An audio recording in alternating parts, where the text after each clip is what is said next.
Eh bien, bonjour à toutes et toutes les amis, j'espère que vous allez bien. Et aujourd'hui, on se retrouve dans un nouveau Geek Morning. Et aujourd'hui, au sommaire de cette actualité, Coyote versus Acne de chez Warner Bros. Ce film maudit parmi tant d'autres pour que Warner fasse des économies budgétaires et ne pas payer d'impôts, revient au devant de la scène avec une personne qui est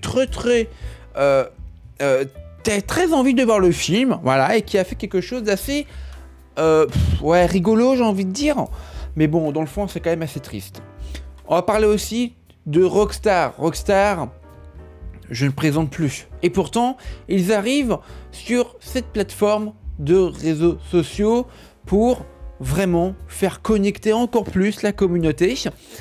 Et on va terminer avec une news qui pourrait aussi vous intéresser. John Wick numéro 4 est sorti il y a maintenant 2 ans ou 1 an, je ne sais plus.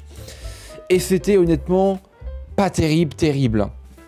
Faut quand même admettre les choses. Et pourtant, Hollywood se dit peut-être que voilà, hein. Donc allez, c'est parti les amis pour ce nouveau Geek Morning.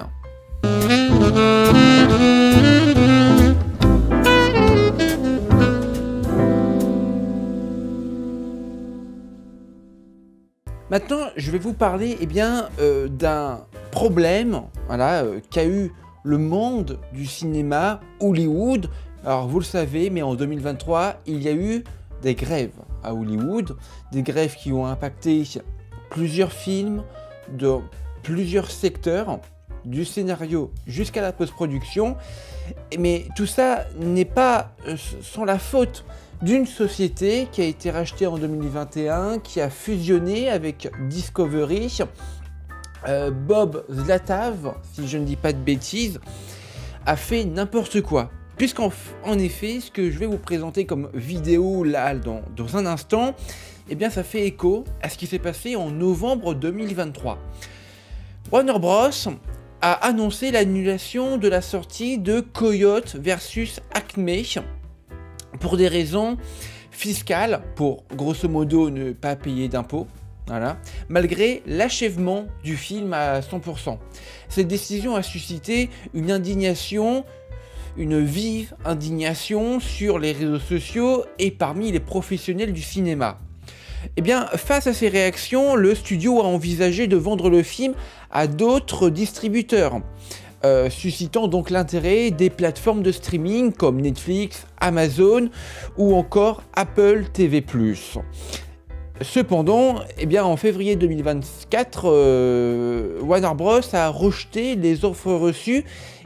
Ils disent que les offres financières proposées pour le film ne seraient pas assez conséquentes. Et donc, depuis le reste, aujourd'hui en 2025, que ce soit même sur la plateforme Max, la plateforme maison de Warner, est totalement inédit aujourd'hui. Et c'est une abomination. C'est abominable de faire ça. Plusieurs personnes travaillant dans le monde du cinéma ont été totalement indignées.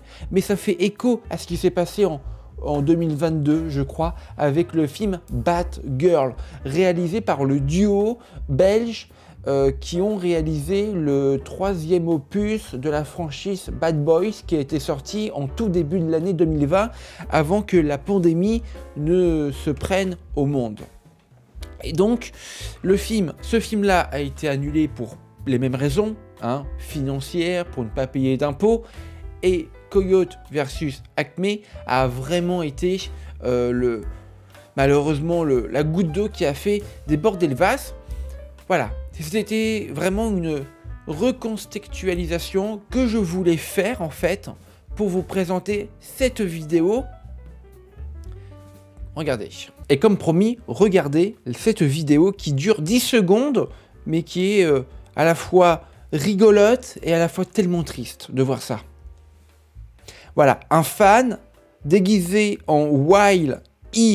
Coyote manifeste aujourd'hui devant le terrain, les quartiers généraux, les bureaux de Warner Bros. À Hollywood pour la sortie de Coyote versus Acme. Le mec est quand même un peu seul, hein, regardez.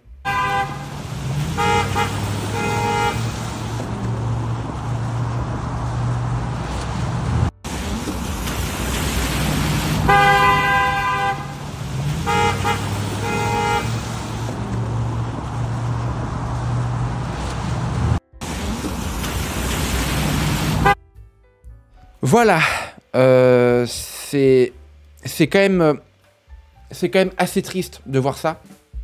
C'est quand même assez triste de voir ça, des fans qui se déchirent, qui manifestent en fait pour voir un de leurs films qu'ils veulent voir tout simplement, hein, ils veulent juste visionner un produit culturel, et une grande société qui fait des milliards et des milliards par an, dont le mec, dont le propriétaire en 2021, qui a pris les rênes en 2021, qui a dit dans un média en 2023 pendant les grèves que ces connards allaient revenir au travail quand ils crèveront la dalle, ce sont ses mots, ce n'est pas les miens.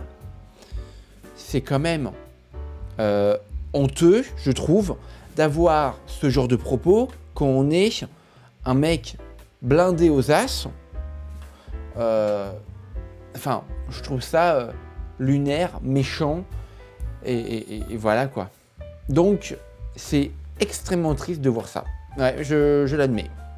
Eh bien, beaucoup de gens l'ont demandé, énormément de gens l'ont demandé, et ça y est, Rockstar vous a écouté, entendu, pris vos avis positifs et négatifs pour enfin, après des années de demande, ouvrir, eh bien, regardez, hop là, un Discord totalement officiel concernant, eh bien, les actualités de Rockstar Games, de Tech2 d'une manière générale. Et d'ailleurs, regardez ce qu'ils disent. Connectez-vous avec des joueurs de toute la communauté sur notre serveur officiel récemment lancé et utilisez les canaux LFG pour compléter votre équipage. AK, je l'imagine, je l'imagine qu'il parle de GTA Online, qui est une véritable poule aux œufs d'or pour Rockstar. Donc voilà, c'est donc officiel, Rockstar se lance sur Discord, et donc ça fait extrêmement plaisir. Et même, les amis, je vais vous dire, je pense que des comptes Discord fans de Rockstar vont se multiplier au fur et à mesure, les arnaques qui vont avec aussi. Donc, faites très attention avec cela. En tout cas, c'est officiel. Regardez, je vous le remets. Hein. Regardez. C'est parfaitement officiel. Rockstar est donc sur Discord. Voilà, c'est dispo. Vous pouvez aller les rejoindre gratuitement, avec même le petit visuel qui fait plaisir. Voilà pour cette actualité de Rockstar Games. Et on continue avec une autre actualité cinéma, cette fois-ci pour terminer ce Geek Morning. Un 5e opus de John Wick est en préparation. Alors, vu la fin de John Wick 4, ça va être quand même très spécial et très bizarre. Nous le savons tous qu'en juin prochain ou en juillet prochain sort Ballerina, un spin-off de la saga John Wick. On ne sait pas trop ce que ça va donner. Déjà qu'on sait que la série Continental, disponible sur Prime Video, est pas exceptionnelle. Allez, c'est parti les amis, regardez cette news, tous ensemble dans la joie et la bonne humeur. Et c'est donc, oui, en effet, complètement, mais alors complètement officiel, John Wick, et c'est Allociné qui a balancé la news en premier, donc ne me dites pas, machin, c'est pas sûr, non, c'est officiel. Avec même Jennifer Brown qui a dit quelque chose, Lionsgate aussi, regardez. Voilà, c'est officiel, John Wick 5 est en préparation. Lionsgate l'a confirmé hier lors de l'inauguration de l'attraction John Wick Experience à Las Vegas. Mais après la fin tragique du 4e opus, que reste-t-il du héros? Alors, Jennifer Brown, la représentante de la société Lionsgate, garde le suspense entier pour l'instant. Alors, ce qu'il faut quand même comprendre, c'est qu'elle n'a rien déclaré d'officiel concernant le scénario de ce 5e opus de John Wick. Mais, je vais spoiler John Wick 4. Vous avez ma review disponible sur ma chaîne YouTube. Voilà, c'est les choses sont dites. John Wick meurt à la fin de John Wick 4, qui se passe d'ailleurs à Paris. Qu'est-ce qui va se passer? Qu'est-ce qui va rester de ce personnage? Comme je vous l'ai dit en préambule de cette news, il y a la série Continental, il y a le film Ballerina qui font... Cette série et ce film font partie de l'univers John Wick. Ballerina, je sens que ça va être mauvais. Continental, c'est une série mauvaise. Donc franchement, est-ce qu'il ne faut pas plutôt arrêter les films John Wick et l'univers John Wick? Parce que le 4e opus était désopilant de bêtises. C'était une bêtise en fait, ce 4e opus. Le 3e, c'est le meilleur de la franchise. Le premier opus, c'est le faiblard. Le second est mieux.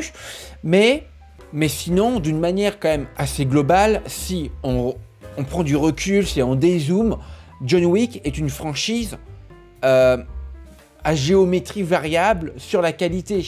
Continental l'a bien prouvé, c'est pas terrible, c'est lent, c'est... Voilà. Et puis à côté, tu as quand même Ballerina qui commence déjà à se faire flinguer un petit peu partout, avec les trailers qui donnent pas forcément envie. Voilà, sur un personnage de la franchise complètement osef tiers même. Non, je suis désolé. Il faut, je pense, laisser reposer la franchise pendant quelques années et revenir avec un 5e opus qui en vaut vraiment la peine, plutôt qu'un 5e opus rushé, écrit, produit, post-produit et sorti en moins de 1 an, voire 2 ans. Non, je suis désolé, John Wick 5, je suis pas contre, mais il va vraiment falloir peser le pour et le contre et surtout essayer de réimaginer la chose, les personnages et surtout le personnage principal, puisqu'il décède à la fin de John Wick 4 quand même. Enfin, je vois pas comment on peut faire une suite après une fin comme ça en fait. Donc voilà. Et bien voilà les amis, c'était mon avis sur cette news qui est John Wick numéro 5. Je suis pas contre, mais il va falloir vraiment essayer de prendre du recul. Ciao tout le monde les amis, c'était The Greatest Man, au revoir, prenez soin de vous.